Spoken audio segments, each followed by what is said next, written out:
If you walk through Dunn Meadow on any given afternoon, you're likely to run into Tim Fick. It might look like he's just having fun, but Fick is a man on a mission. How do I advertise a sport that nobody knows what it is? Fick comes here practically every afternoon to preach the gospel of the sport he loves. Because there's so much foot traffic here, it's also a good opportunity to promote the club. You know, most Americans have no idea what this sport is.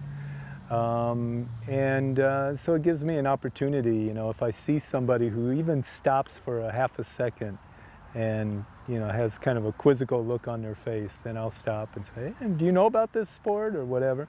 That sport is Irish hurling. Fick serves as the coach for IU's club team, which currently has about 8 members.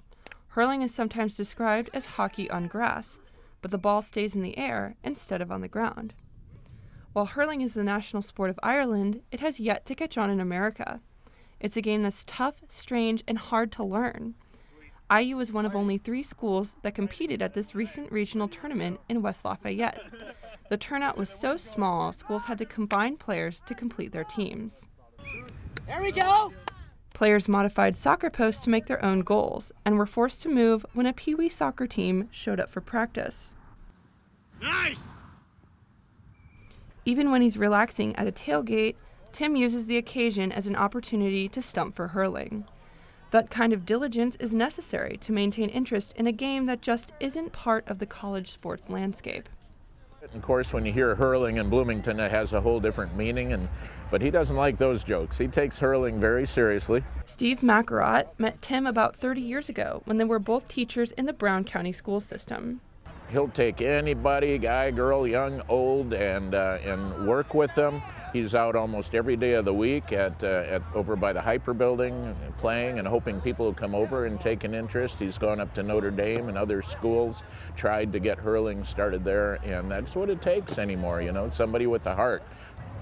It hasn't been particularly easy. Once people hear about it or see it, they're really interested. You know, it's just following through.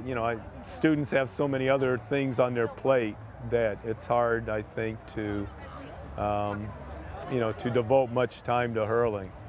Fick says college students are less likely than younger kids to try a sport they know they probably won't be good at right off the bat.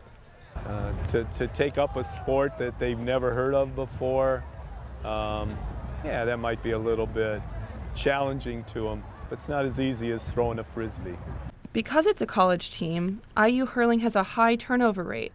Once Fick gets one student interested, another one graduates, and the cycle has to start all over again, with players acting kind of like PR directors. You can't just be a freeloader so much on the hurling team, because it is really, I'm a hurler, and it's more than just playing and being an athlete. It's a lot of being a cultural ambassador. So until the sport catches on, Fick will grab his equipment, prop up his IU hurling sign, and promote the fastest game on grass, the sport of Irish warriors, chieftains, and heroes. If you stop by Dunn Meadow, he would love to teach you.